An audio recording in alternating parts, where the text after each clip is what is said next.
Pentagon mulai turun tangan.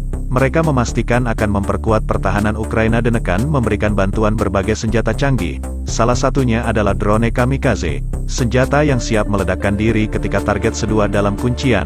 Tentu saja kenyataan itu memberikan kekuatan tambahan bagi Ukraina untuk terus bertahan dari gempuran Rusia. Sepertinya Amerika Serikat sudah mengukur kemampuan berperang Ukraina yang kalah jauh dari Rusia.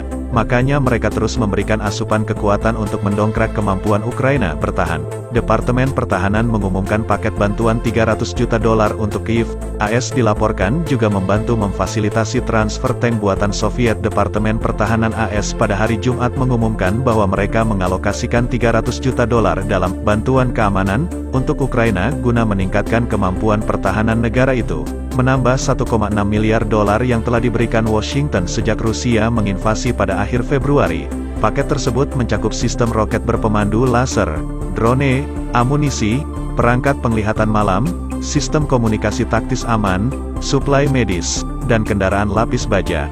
Keputusan ini menggarisbawahi komitmen teguh Amerika Serikat terhadap kedaulatan dan integritas wilayah Ukraina dalam mendukung upaya heroiknya untuk menolak perang pilihan Rusia, kata juru bicara Pentagon John Kirby dalam sebuah pernyataan. Pada hari Rabu, Presiden AS Joe Biden dan Presiden Ukraina Volodymyr Zelensky membahas kemampuan tambahan untuk membantu militer Ukraina, Gedung Putih mengatakan dalam sebuah pernyataan setelah panggilan telepon.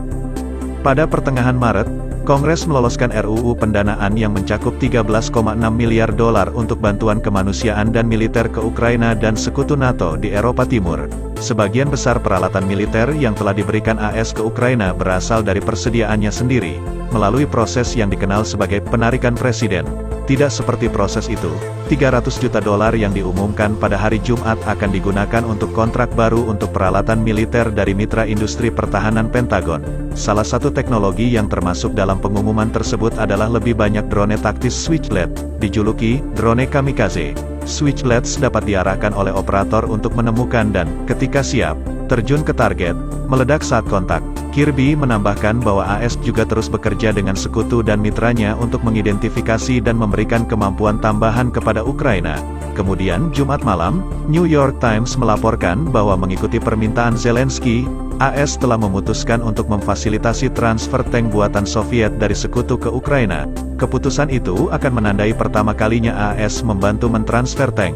Meskipun rincian tentang negara mana yang akan berpartisipasi dan berapa banyak tank yang dipindahkan tidak diberikan, mengutip seorang pejabat AS. Laporan tersebut mencatat bahwa tank akan memungkinkan Ukraina untuk menembakkan serangan artileri jarak jauh terhadap sasaran Rusia di wilayah Donbas Timur. Setelah berminggu-minggu pertempuran, Moskow mengatakan pekan lalu akan fokus pada pembebasan Donbas, di mana separatis pro-Rusia telah mendeklarasikan dua republik merdeka. Rusia mengakui kemerdekaan Republik Rakyat Donetsk dan Lugansk yang dideklarasikan sendiri sesaat sebelum mengirim pasukan ke Ukraina pada tanggal 24 Februari.